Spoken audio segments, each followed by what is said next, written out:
Hello student, Maurya द्वित अपड़े कन्या महाविद्यालय के यूट्यूब चैनल में आप लोगों का स्वागत है।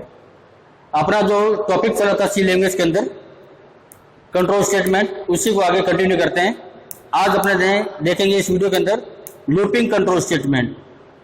ये लूपिंग कंट्रोल स्टेटमेंट क्या होती है, ये इसके प्रकार कितने होते हैं, इसको किस प्रकार से लिखा जाता है, इनका सिंटैक्स क्या होता है, इनके लिए अपने क्या करेंगे, एक छोटा सा प्रोग्राम बनाएंगे जिसमें अपने क्या करेंगे, सभी लूपिंग कंट्रोल स्टेटमेंट को बना के देखेंगे कि इनका प्रयोग किस प्रकार से होता है। तो शुरू करते हैं। तो सबसे पहले बात करते हैं कि लूपिंग कंट्रोल स्टेटमेंट किसे कहते हैं। लूपिंग कंट्रोल स्टेटमेंट का मतलब ये होता है कि जब आप प्रोग्राम के अंदर या सी लैंग्वेज के अंदर किसी कथन को या किसी स्टेटमेंट को बार बार रिपीट करना चाहते हैं, दोहराना चाहते हैं, तब तक दोहराना चाहते हैं जब तक उस लूप के अंदर दी गई आपकी जो कंडीशन है वो क्या ना हो जाए, फॉल्स ना हो जाए, सॉरी ट्रू ना हो जाए, तब तक क्या होगा, वो आपका कथन बार बार दोहराएगा। कौन दोहराएगा? आपका लूप कंट्रोल स्टेटमेंट। तो लूप कंट्रोल स्टेटमेंट क्या करता है कि आपका लॉजिकली और मैथमेटिकली क्या करता है कि किसी कथन को बार बार दोहराने के काम में आता है। इसमें क्या दिया जाता है, इसमें कंडीशन दी जाती है। जब भी आप कोई लूप प्रोग्राम में लिखते हैं तो लूप को लिखने के लिए अगर आप इसके एलिमेंट्स है, अगर आप इसका ढंग से प्रयोग करते हैं तो आपका लूप कभी भी गलत नहीं होगा, वो आपका सही ढंग से वर्क करेगा। तो अब बात करते हैं कि सबसे पहले लूप के एलिमेंट्स कौन कौन से होंगे, यानी आप एक लूप लिखने के लिए किन किन चीजों का या इसके तत्वों का प्रयोग आप करेंगे। तो शुरू करते हैं। मैं यहां पर लिख देता हूं, इस्तेमाल कीजिए लूप एलिमेंट्स।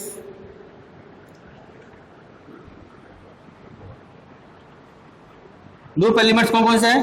पहला है आपका जिसको बोलते हैं अपने इनिशियलाइजेशन ऑफ वेरिएबल, यानी वेरिएबल का इनिशियलाइजेशन। या आप बोल सकते हैं कि जब आप लूप शुरू कर रहे हैं तो आपका लूप का प्रारंभिक मान कितना होगा। जैसे मान लीजिए फॉर एग्जांपल ये क्लासरूम है, इस क्लासरूम में मैंने आपको कहा कि आप लोग क्या करें कि इसमें 100 कुर्सियां आपको लगानी है। कितनी कुर्सी लगानी है? आपको 100 कुर्सी लगानी है। अभी इस क्लास में एक भी कुर्सी नहीं है, आप एक बार में एक कुर्सी लेके आएंगे, तो यानी क्या हुआ, आपको एक लूप का या आपको इस क्लास में क्या मिला, एक चीज मिली। क्या मिला आपको? एक मिला आपका स्टार्टिंग पॉइंट। क्या मिला? आपका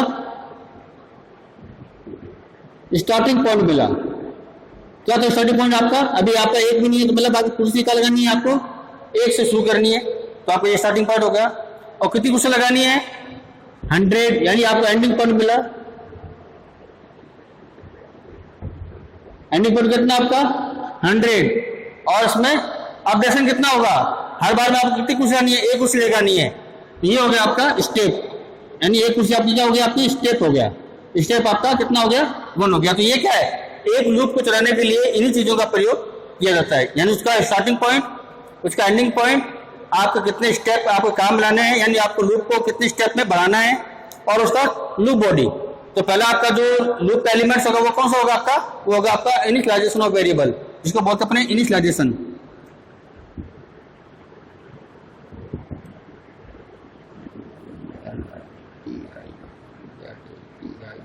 इनिशियलाइजेशन इसको अपने बोलते हैं स्टार्टिंग पॉइंट। क्या बोलते हैं इसको? Starting point. इसी लूप का स्टार्टिंग पॉइंट आपका होगा। दूसरा होगा आपका, दूसरा कौन सा होगा आपका?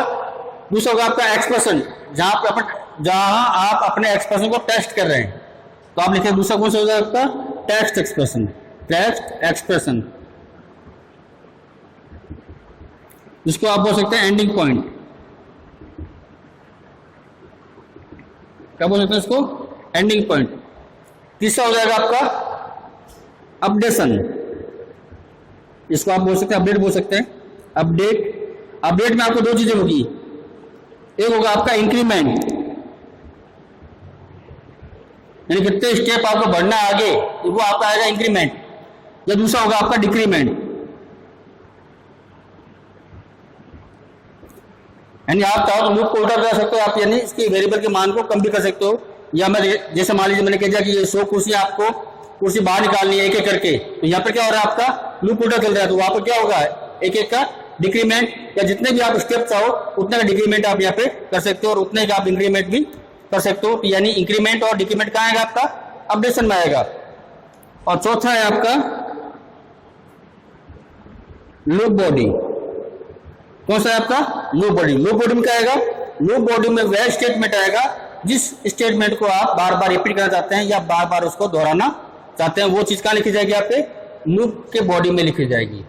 अब बात करते हैं, ये तो बात होगी इसके एलिमेंट्स की।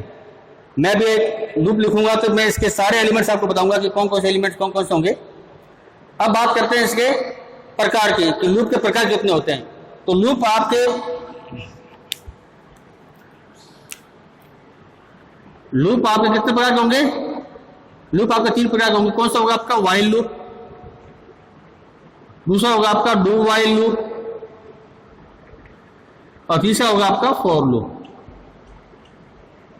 कौन सा होगा आपका? While loop, do while loop और फॉर लूप। ये 3 प्रकार के लूप होते हैं जो आप सी लैंग्वेज में प्रयोग में लेंगे। अब इनके बात करते हैं कि इनके सिंटैक्स क्या क्या होंगे या इसको प्रोग्राम में किस प्रकार से लिखा जाएगा। तो मैं सिंटैक्स ऐसा क्या है आपको मैं सीधे बताता हूं कि प्रोग्राम में इसका प्रयोग किस प्रकार से करते हैं। अपने क्या करेंगे, सभी लूप के लिए एक ही प्रोग्राम बनाएंगे। यानी मैं एक ही प्रोग्राम बनाऊंगा जो जिसमें व्हाइल का प्रयोग हो जाएगा, डू व्हाइल का प्रयोग हो जाएगा और फॉर का प्रयोग हो जाएगा।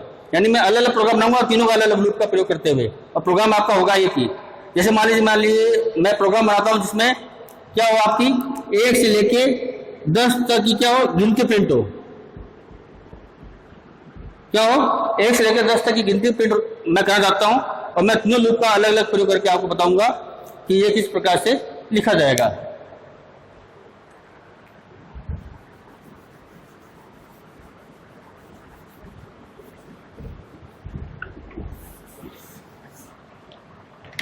तो आपको प्रोग्राम बनाते तो सबसे पहले क्या आती है? उसकी हेडर फाइल आती है।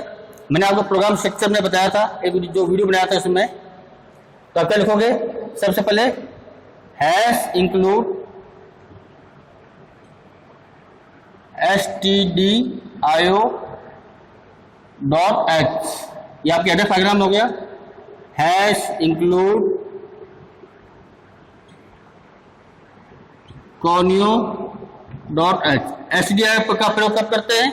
जब आप प्रोग्राम के अंदर प्रिंटफ या स्कैनफ का प्रयोग करते हैं तब आप इस हेडर फाइल का प्रयोग करेंगे। यानी प्रिंटफ और स्कैनफ आपको जो आपके ये फंक्शन है वो इस हेडर फाइल में इनकी डेफिनेशन डिस्क्राइब की हुई है, ठीक है। और कोनियो का प्रयोग कब करते हैं? जब आप प्रोग्राम में गेट स्टेज का प्रयोग करते हैं। गेट स्टेज क्या करता है कि आपके प्रोग्राम को होल्ड करता है जिससे आप अपना आंसर देख सकें, ठीक है। तो ये मैंने 2 हेडर फाइल लगा दी। अब मैं लगाता हूं आपका मेन फंक्शन। तो मैंने लिख दिया मैन, ये मैन फंक्शन शुरू हो गया। अब क्या कर रहे हैं इसमें अपने मैं इसमें क्या करता हूं, एक वेरिएबल लेता हूं। मैं लिखा इंट ए, मैंने क्या लिख दिया? इंट ए। मैं चाहूं तो वेरिएबल का प्रारंभिक मान यानी इनिशियलाइजेशन मैं ये पे सेट कर सकता हूं। और अगर आप जैसे मान लीजिए प्रोग्राम में पहले किससे बना रहा हूं, मैं ये बना रहा हूं मान लीजिए मैं व्हाइल लूप से। किससे बना रहा हूं? व्हाइल लूप से। तो मैंने क्या कर दिया यहाँ पे, तो मैंने इसका प्रारंभिक मान पहले निश्चित कर दिया। मैंने लिख दिया इंट ए अब कितना है? 1 है। कितना है? 1 है। ये मैंने इसका प्रारंभिक मान मैंने निश्चित कर दिया, ठीक है। दूसरी बात, अब मैं क्या लिखूंगा? मैं लिखूंगा लूप को। मैं लिख दिया व्हाइल आपका क्या है? एक कीवर्ड है जो क्या करता है कि लूप को चलाता है। यानी लूप को उपयोग में लाने के लिए इस कीवर्ड का प्रयोग किया जाता है। मैंने लिख दिया व्हाइल। अब व्हाइल में क्या आएगी? व्हाइल में आपकी कंडीशन आएगी, यानी टेक्स्ट एक्सप्रेशन, यानी इसका एंडिंग पॉइंट। यानी पहला तो क्या हो गया आपका स्टार्टिंग पॉइंट में क्या हो गया कि वेरिएबल में कितना मान है, शुरू में कितना मान है आपका? 1 मान है, मैंने दे दिया यहाँ पे। अब इसका एंडिंग पॉइंट यानी इसका टेक्स्ट एक्सप्रेशन यानी कंडीशन आपको चेक करनी पड़ेगी, यानी लूप आपको कितनी बार चलाना है। तो मैं लिख दिया while a greater than equal to 10। ये लूप कब तक चलना चाहिए? जब तक a का मान 10 से बड़ा या उसके बराबर ना हो जाए तब तक आपका ये लूप चलेगा। यानी जब तक a का मान 10 से छोटा है या उसके बराबर रहेगा तब तक ये लूप आपका चलता रहेगा। जैसे ही a का मान 10 से क्या हो जाएगा? बड़ा हो जाएगा, तो क्या हो जाएगा? ये लूप आपका टर्मिनेट हो जाएगा और आपका जो प्रोग्राम कंट्रोल लूप से बाहर आ जाएगा। तो ये हो गया, ठीक है। अब क्या करना है कि मुझे अपडेशन और लूप बॉडी इनका प्रयोग करना बाकी रह गया। जब मैं आगे लिखता हूं मैं पहले लूप बॉडी में कर देता हूँ। आप देखो इस कर्ली ब्रैकेट से क्या हो गया आपका, इस कर्ली ब्रैकेट से आपकी लूप बॉडी स्टार्ट हो गई, इस वाइल लूप की क्या हो गई, लूप बॉडी आपकी स्टार्ट हो चुकी है इस कर्ली ब्रैकेट से। अब मैं यहाँ पर लिखता हूँ सी आउट, सॉरी सी आउट नहीं, प्रिंट एफ, मुझे सी प्लस प्लस का याद आ गया, मैंने दिया प्रिंट एफ।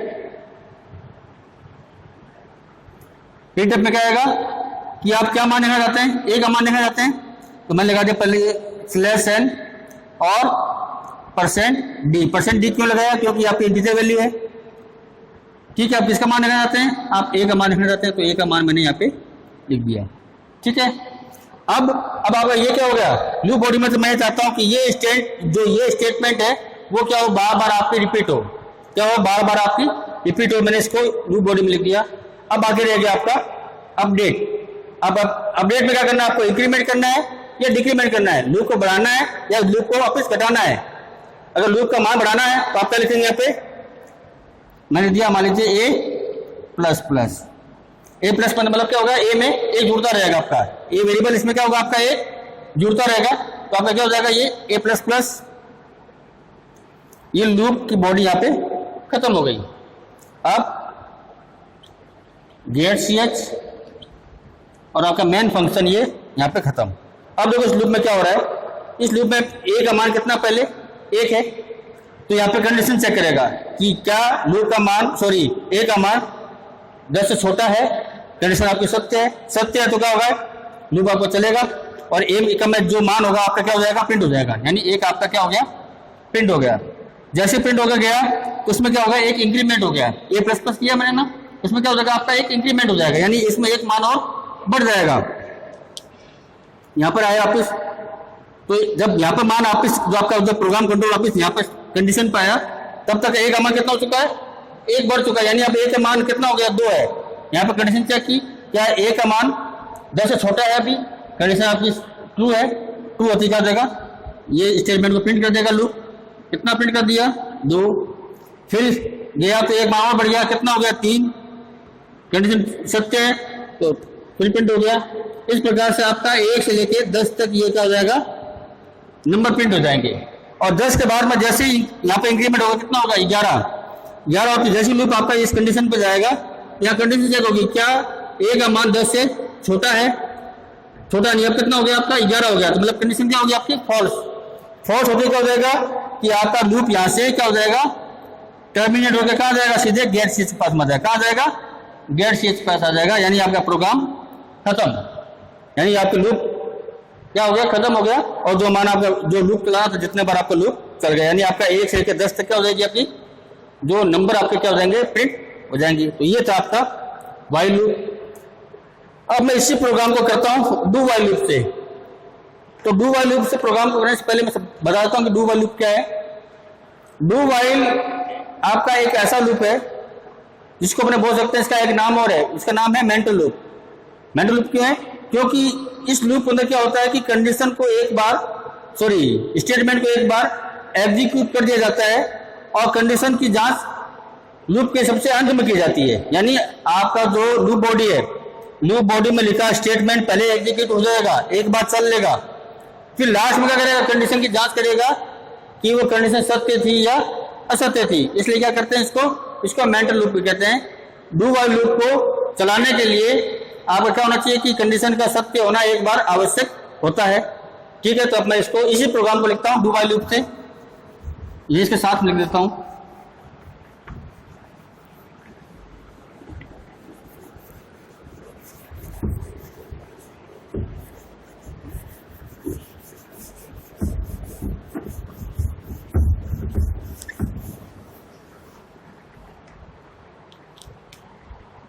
आपकी जो हेडर फाइल है वो सेम यानी है, तो आप, मैं ये नहीं लिख रहा हूं, मैं लिखता हूं डू वाइल।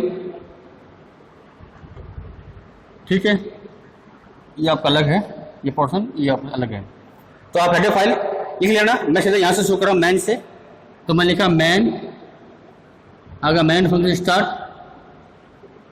ठीक है, अब वही आपको क्या करना है, इसमें वेरिएबल डिक्लेयर करना है।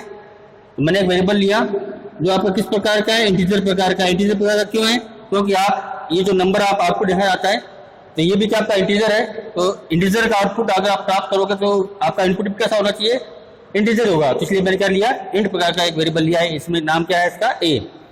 मैं इसका क्या कर रहा हूँ, प्रारंभिक मान यानी वेरिएबल का मान या जो आपकी वैल्यू है सॉरी वो क्या कर रहा हूँ, इनिशियलाइजेशन कर रहा हूँ। मैंने इसमें कितना दे दिया, एक दे दिया। कितना दे दिया, एक। एम कितना मान है, एक है। अब आपका उसी सेम आपका लूप लिखेंगे, तो मैं लिख दिया। सबसे पहले क्या आएगा आपका डू। डू लिखते ही क्या हो गया, आपका लूप स्टार्ट हो गया। क्या हो गया, लूप स्टार्ट हो गया और लूप बॉडी आपकी यहाँ से शुरू हो गई। क्या होगी, लूप बॉडी आपकी यहाँ से शुरू। अब ये लूप बॉडी शुरू हो गई तो लूप बॉडी में क्या होगा, आपका वो स्टेटमेंट आएगा जिसको आप बार बार रिपीट करना चाहते हैं। तो स्टेटमेंट कौन सा आपका, यही है। तो लिख देते हैं यहाँ पर प्रिंट है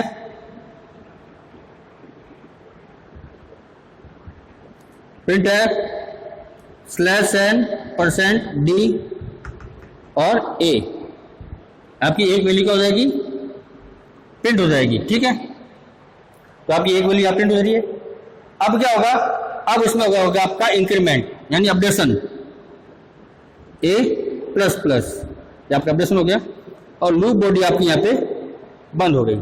ठीक है, अब इसके बाद में क्या होगा, अब लास्ट में आपकी कंडीशन को चेक किया जाएगा। अब लिखा जाएगा वाइल। वाइल क्या कंडीशन है, a<=10 यानी a का मान 10 से छोटा हो तब तक आपका ये लूप चलेगा या उसके बराबर हो तब तक आपका ये लूप चलेगा। जैसे ही a का मान 10 से बड़ा हो जाएगा तो आपका लूप क्या हो जाएगा, यहीं पे टर्मिनेट हो जाएगा और प्रोग्राम कंट्रोल लूप से बाहर आ जाएगा। तो ये लिख दिया मैंने। अब वही गेट ch और मैन फंक्शन का ब्रैकेट बंद। अब इसमें क्या हो रहा है, इसमें कंडीशन की जांच सबसे लास्ट में हो रही है और आपका जो स्टेटमेंट है यानी लूप बॉडी में जो लिखा गया स्टेटमेंट जिसको आप बार बार रिपीट कर जाते हैं वो आपका क्या हो जाएगा, पहले एग्जीक्यूट हो जाएगा। यानी क्या होगा कि एक कितना मान है, एक मान है, तो एक मान को क्या कर देगा, ये प्रिंट कर देगा। क्या कर देगा, प्रिंट कर देगा। एम कितना मान है, एक। फिर नीचे आया, उसमें कितना मान हो गया, 2। अब 2 इसमें क्या करेगा, कंडीशन की जांच करेगा। यानी पहले आपकी कंडीशन यहाँ पर सत्य होना आवश्यक था। अगर मान लीजिए यहाँ पे क्या होता, मैं सीधे ही मैं यहाँ पे लिख देता 10, तो क्या होता, आपका 10 से एक बार यहाँ पे क्या हो जाता, रन हो जाता। फिर कंडीशन चेक करता तो कंडीशन क्या होती आपकी, फॉल्स होती, तो आपका लूप आगे नहीं बढ़ता। तो इसलिए क्या है, लूप उतारने के लिए कंडीशन का पहली बार सत्य होना आवश्यक है। किसके अंदर, डू वाइल लूप के अंदर। तो यहाँ पर क्या हो गया, एक प्रिंट हो गया।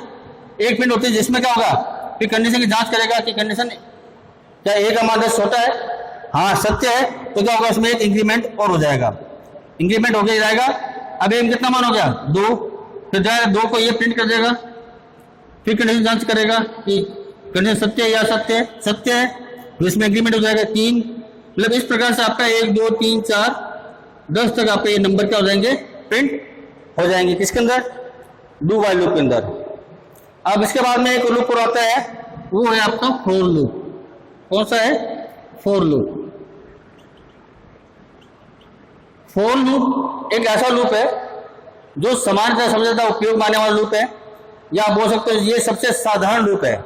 साधारण लूप क्यों है, क्योंकि इस लूप के अंदर किसी वेरिएबल का इनिशियलाइजेशन यानी वैल्यू इनिशियलाइजेशन, उसका इंक्रीमेंट डिक्रीमेंट यानी उसका अपडेट और क्या नाम है उसकी टेस्ट एक्सप्रेशन, ये तीनों चीजें क्या होती है, एक साथ ही लिखी जाती है। तो इसलिए इसको लिखना क्या होता है, आसान होता है। अब इसका प्रोग्राम बनाते हैं, इसी को ही मैंने लिखा मैन फंक्शन एंड ए। अब मैं चाहूं तो यहाँ पे ए का मान डिक्लेयर कर सकता हूं, जैसे यहाँ पे किया है, ये कितना मान है ए। लेकिन इसमें चाहूं तो कर सकता हूं और चाहूं तो नहीं कर सकता हूं। क्यों, क्योंकि फॉर लूप में आपको ये बताना ही पड़ेगा। तो मैं एक बार यहाँ नहीं कर रहा हूं आपको समझाने के लिए, ठीक है। अब मैं लिखता हूँ यहाँ पर फॉर, मैंने लिखा लूप लगाया फॉर में क्या लिखूंगा, मैं लिखा फॉर ए बराबर कितना है, 1 है। यानी वेरिएबल का वैल्यू इनिशियलाइजेशन की कितना मान है, एक मान है। प्रारंभिक मान कितना है, 1 है, ठीक है। इसमें क्या आएगा, टेक्स्ट एक्सप्रेशन लूप पाता होना चाहिए a<=10। फिर आपका सेमीकोलन, यहाँ पे आपका सेमीकोलन लगेगा, एक भाग ये दूसरा भाग ये आपका प्रारंभिक मान यानी स्टार्टिंग पॉइंट, ये आपका टेक्स्ट एक्सप्रेशन और आपका क्या होगा, अपडेशन। अपडेशन में क्या होगा आपका a++ यानी इसमें इंक्रीमेंट कितना होगा, 1 1 का होगा। 1 1 का आपका क्या हो जाएगा, इंक्रीमेंट हो जाएगा। और ये आपकी लूप बॉडी यहाँ से स्टार्ट, इसमें क्या कहते हैं, इसमें आप लिखेंगे प्रिंट है /n%d और a की वैल्यू आप क्या करोगे यहाँ पे प्रिंट कर दोगे और लूप बॉडी यहाँ पे खत्म और ZCH और मेन फंक्शन आपका यहाँ पर बंद। तो इसमें क्या हो रहा है, फॉर लूप में अंतर क्या है कि इसमें तीनों चीजें एक साथ हो रही है। इसमें क्या हो रहा है कि सबसे पहले ये लूप चलेगा तो लूप पे कितना मान है, ए में कितना मान है, एक मान है, तो कंडीशन यहीं पे चेक होगी आपकी कि क्या कंडीशन सत्य है। ए में ए का मान अभी 1 10 से छोटा है तो कंडीशन जो कंडीशन क्या मिली आपको ट्रू मिली, ट्रू मिलते क्या हो जाएगा, ये मान आपका प्रिंट हो जाएगा। एक प्रिंट होकर जैसे ही आपका लूप वापिस घूम के जाएगा ऊपर तो उसमें क्या हो जाएगा, इंक्रीमेंट हो जाएगा। कितना हो गया 2, फिर 2 को यहाँ पे क्या किया चेक किया कि 10 से छोटा है, कंडीशन सत्य है तो क्या 2 आपका प्रिंट हो जाएगा। फिर दोबारा ऊपर जाएगा तो 1 इंक्रीमेंट हो जाएगा, 3 4 5 इस प्रकार से आपका 10 तक आपके नंबर्स क्या हो जाएंगे, आपके ये प्रिंट हो जाएंगे। यानी